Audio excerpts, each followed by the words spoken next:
You're listening to MALGUDI Podcast. My train is late by an hour. What do? Something different? Idea. How about applying a loan in less than an hour, in just 59 minutes?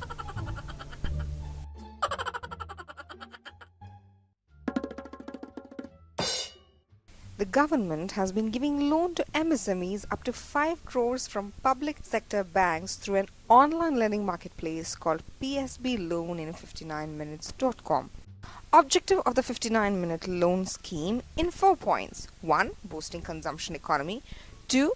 Revival of demands in various sectors. 3. Hassle-free loan dispersal through easy access to credit. And 4. The protection of data or data privacy. It is driven by data analytics and it is contactless. You need not to go to the person directly or to the bank. There is no separate window. You go and meet the person, submit the documents, etc.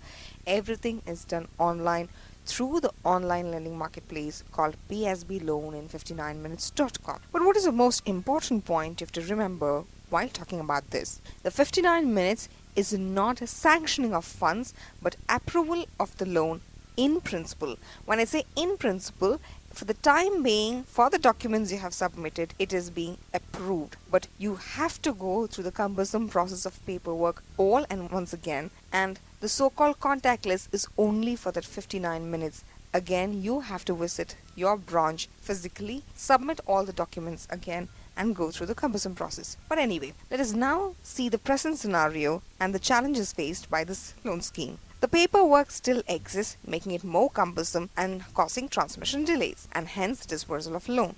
Unavailability of liquidity in the market. Bigger defaulters, cautious banks. Government consideration of market reality is must, which is not so in the present day scheme. Maintenance of a net interest margin by banks. Now, what is net interest margin? It is a measure of difference between the income generated through interest received and the interest actually paid out to the customers relative to the amount of their actual assets. I'll put it in simple terms. Now, you take a loan, you pay interest. So that is the interest received by the bank. But because they have been giving for a long period of time, it means they also would have committed some interest. So it is interest received minus interest paid to their lenders, of course, divided by the average invested asset. So they have to generate profit to have some kind of liquidity to again give it back in the form of loans.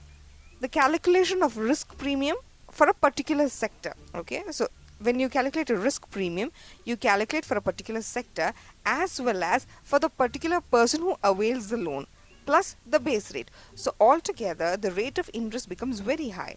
Even if it remains at 12%, 12% is quite high, and hence that's why we call credit is quite costly in India. The competitiveness is less compared to the Southeast Asian countries. Hence remember, although your loan is being approved in principle in just 59 minutes, the process of getting the loan is again same old cumbersome process. So how far it has been effective? The National MSME Board says it's not been that effective, and extending it to auto and housing loans will cause the same effect. Now let's wait and watch if the government comes up with better disbursal schemes, especially with a slowdown in the present day economy. Thank you for listening to this episode. Meet you in the next episode. You're listening to MALGUDI Podcast.